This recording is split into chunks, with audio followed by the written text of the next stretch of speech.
The text arrived at 11:04 p.m., 2 nights before the trip I had spent 3 years building. Don't take this the wrong way. Claire thinks it should just be her side of the family this time. You've already done the important part. I read it twice. Then I set the phone face down on the table, beside a row of small gift bags I had spent the evening sealing shut, one for each grandchild, each one labeled in my own handwriting. My son did not call. He did not soften it later. He let a single message stand in for a conversation, and then he went quiet, the way people go quiet when they already know they've done something they can't defend. I want to tell you plainly, this is not a story about anger. It's a story about the moment a woman stops asking to be seen, and starts deciding, instead, who deserves her. 3 years earlier, I opened a savings account and gave it a name only I knew, the Homecoming Fund. I did not tell anyone what it cost me. I canceled the magazine subscriptions. I gave up the Sunday lunches with friends. I tutored online in the evenings until my eyes ached, and I told people I was simply keeping busy. Every spare dollar went into that account, dollar by dollar, until it held enough for a beachfront house, 6 plane tickets, a rental car, a private chef for one night, and matching shirts for 9 people that read, quietly, on the back, "Still one family." It rarely announces itself. That's the part no one warns you about. It looks like, let's just do one with the grandkids this time. It looks like a holiday sweater everyone owns except you, because no one thought to mention there was a plan. It looks like your daughter-in-law introducing you to a stranger as Michael's mother, as though you had wandered into the room by accident. I told myself it was nothing. I told myself family shifts shape as it grows, and that shape isn't the same as absence. Then came the email, 3 days before departure, a routine confirmation from the travel agency, forwarded by mistake. 8 names on the passenger manifest, 8 room keys, 8 welcome baskets. Mine was not among them. I sat with that for a long while before I did anything at all. That evening, my daughter-in-law called, not my son. Her voice had the bright, careful cheer of someone reading from a script. "Just confirming the final payment goes through tomorrow. We're so close." I asked gently if there was anything I should pack for the children. There was a pause just half a second too long. "Oh, no. We've got it handled. Honestly, we thought this trip might be a good chance for you to just rest, focus on you." She did not say it unkindly. That was almost the hardest part. It is a particular kind of quiet cruelty to be excluded and handed a compliment for it in the same breath. I did not argue. I said thank you, and I hung up, and I stood at my kitchen window for a long time, looking at a birdbath my husband had installed decades ago. The water was still. So was I. That night, I opened the bank's website. My name sat at the top of the account, sole owner.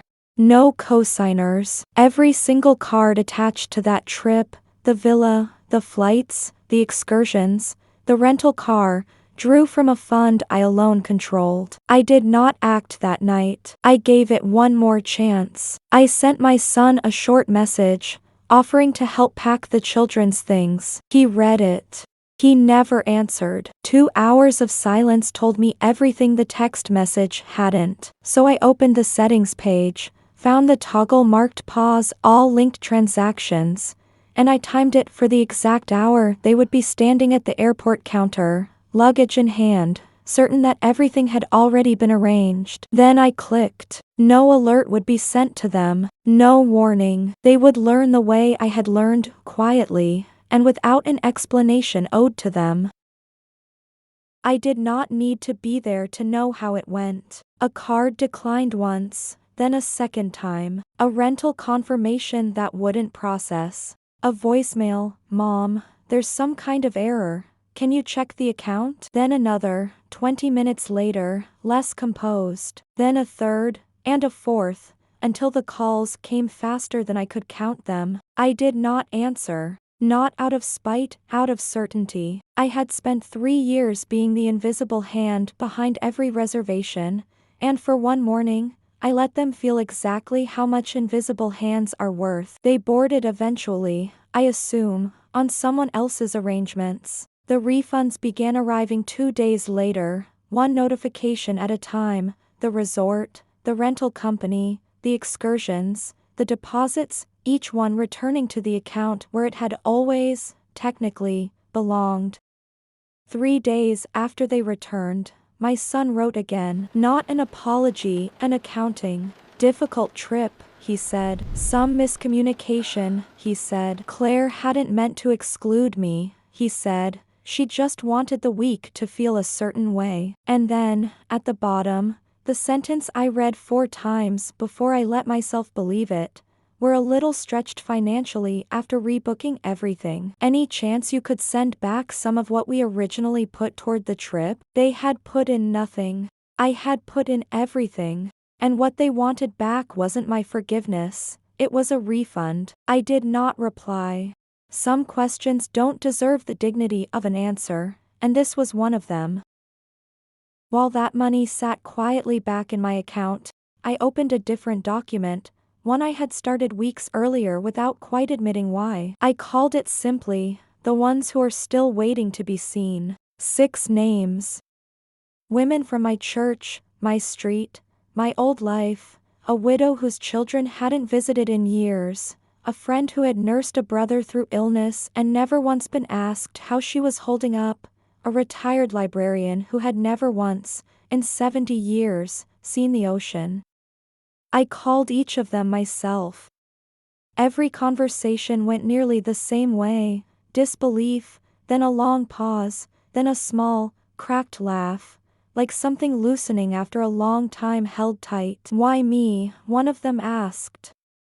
"Because someone should have asked you a long time ago," I told her. We flew out 3 weeks later. 6 women, 1 villa, 7 days, no hashtags, no matching shirts, no one keeping score. I brought my husband's photograph and set it, without asking anyone's permission, at the center of the dinner table. No one questioned it. No one moved it aside. Each night we lit a candle beside it, and each woman said one thing she wished someone had told her 30 years earlier. You were never a burden. You were allowed to rest. Your story matters. On the last evening, we walked the shoreline together, the water folding quietly around our ankles, and one of them took my hand and said something I will carry for the rest of my life: "I didn't think I'd feel this again. Like I mattered." And I didn't expect it to come from someone who understood exactly what it costs to give everything and still be left standing outside the door. I didn't answer her either. I just held on a little tighter. I used to think love meant paying quietly and asking for nothing in return. I don't think that anymore. Kindness, given without limit to people who've stopped noticing it, doesn't build a family. It just teaches them what they can take without consequence. So I stopped teaching that lesson. And for the first time in a long time, I wasn't angry, and I wasn't waiting by the phone. I was simply free to decide, finally, who was worth the trip. If you've ever given everything to a family that quietly stopped making room for you, if you've ever had to write yourself back into your own story, then you already understand exactly what this was. This has been another story for Silverline Stories, where the quiet ones are never the weak ones.